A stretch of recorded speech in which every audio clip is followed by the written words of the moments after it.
the original fall of man. There were 3 temptations involved in the first sin. Hedonism, which is lust of the flesh or the body. Materialism, which is lust of the eyes. And egoism, which is pride.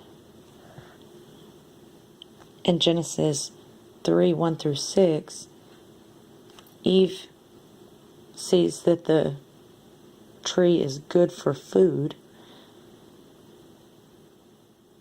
which was supposed to satisfy a hunger of some sort, whether it was literal food or figurative. In Genesis 3:6, it says, when the woman saw that it was a delight to the eyes, the temptation was materialism, lust of the eyes. In Genesis 3:5-6, the serpent tells Eve, your eyes will be opened and you will be like God. And Eve decided that the tree was to be desired to make one wise. This is egoism, pride. Now, if you look with me in Matthew, and you can see the temptation of Jesus Christ, you can see the same 3 temptations: hedonism, materialism, and egoism. But Jesus responds to all 3 trials without sin. He continues to worship God in spirit and truth, using the word to defend himself.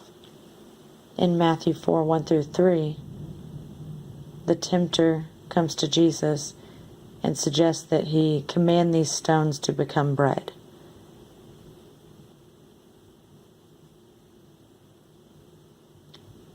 Jesus is faced with the temptation of being hungry from fasting for 40 days and 40 nights. No food. He's faced with the temptation of using the authority God gave him to command some rocks to become bread so he can eat. And he responds with the word of God by saying, man shall not live on bread alone. In Matthew 4:8-9, it says, the devil took him to a very high mountain and showed him all the kingdoms of the world and their glory. Jesus was faced with materialism. He was able to see with his eyes all the kingdoms of the world and their glory. And the devil said, if you'll just bow down to worship me, I'll give it all to you. So Jesus knew what he was here for. He knew he had a mission from the Lord, that he was to be a sacrifice. But here he was faced with the temptation of doing it the easy way, just giving in and getting what he wanted without sacrifice, without doing it God's way and through God's will.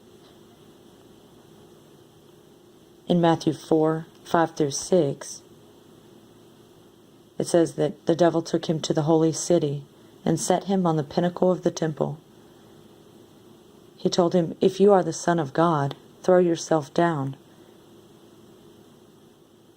He says this because the Lord has angels to protect us, to save us.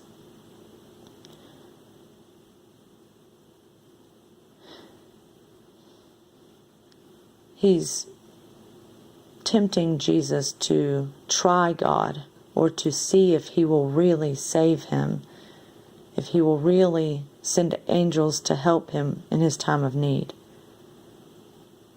He's testing him to see if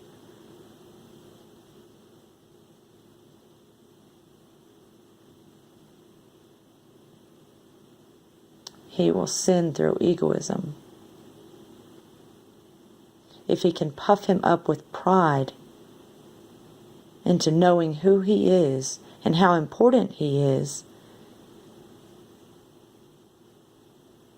if he has enough strength in himself for being who he is, that he could do anything, including throwing himself down